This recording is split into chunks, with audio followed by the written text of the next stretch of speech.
I did want to talk about this, though, because there's a clip that's been making the rounds. I've seen a lot of different people post it. I've seen it going on TikTok, on Instagram. People are posting this little snippet of like people finally come to the realization of why the MCU has gone down the drain in such a big way, because they continue to hire people that don't care about the source material. They just want to put activism in everything. And ironically enough, the video that is getting clipped out is from Gary's fucking video that has about 700,000 views over the past week. And it's made by the great Perry Chan. So I figured we could react to this a little bit because now everyone's talking about it. But it's about 40 seconds. Might pause it a couple times in between. But just this gives normal people who haven't been paying attention an idea of why Marvel has gone like so downhill. I have to be honest, I was not very steeped in the comics. I didn't read any comics or do any research. I wasn't familiar with the comics. I wasn't familiar with the movies. We didn't lean into a whole lot of the history of the comic books. Yeah, candidly, we were not enormous comic fans. I wasn't super into horror comics when I was a kid. I read a lot of like indie press stuff. First thing I was told is don't read the comics. Really? Like, it's just the fact that you can find this many clips from everybody associated with every one of these fucking movies and shows is nuts. Yeah. But this is the reality. These people don't give a fuck. Like, they don't give a fuck about what they're actually making. Nope, they don't. As a creator, they put you in a bubble. They don't let you talk about any of the other projects, right?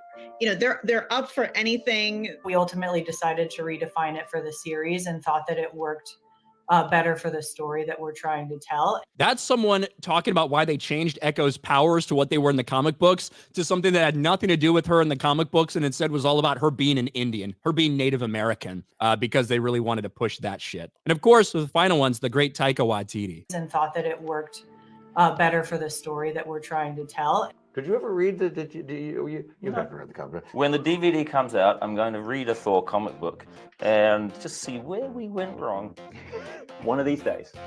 Now, that's Taika Waititi during Ragnarok, just to be clear, right? Which is when a lot of people should have been up, like, wise to the fact that even if you like that fucking movie, you like the tone was different, that it was funnier, that holy fuck, this is not a guy who gives a shit about the comics or about the character. And then we saw what happened with Thor: Love and Thunder. But these are just a small snippet, 40 seconds, right? 40 seconds of normal people being able to see why everything has gone so wrong with Marvel. Yep. And it's funny that that clip from Perry on Gary's video is making the rounds everywhere right now. Yeah. And I mean, again, man, no one's saying that you just should be hiring just fans. You know what I mean? You should be hiring qualified people that even if they aren't fans of the property, are willing to do the work to understand the property once they're hired. That's all you're saying. Like, and these companies have actively told the people they're hiring, you don't need to worry about the source material. It's like, well, why wouldn't I worry about the source material that you're hiring me for? What shouldn't I do the research? You know, shouldn't I understand the world that I'm writing or creating or anything like that? And they're like, no. And of course, the people that they are hiring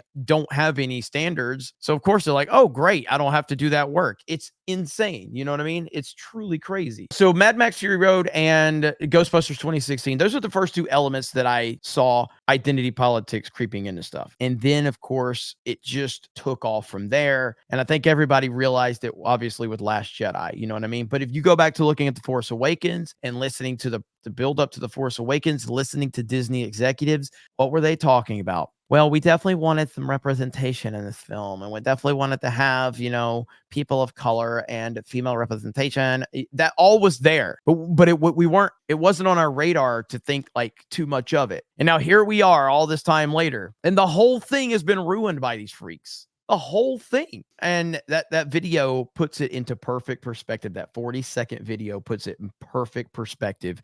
That's Ghostbusters 2016. That's The Force Awakens. That's The Last Jedi. That's The Rise of Skywalker. That's Solo: Lost Money. That's the Marvel Cinematic Universe right there in that 40 seconds.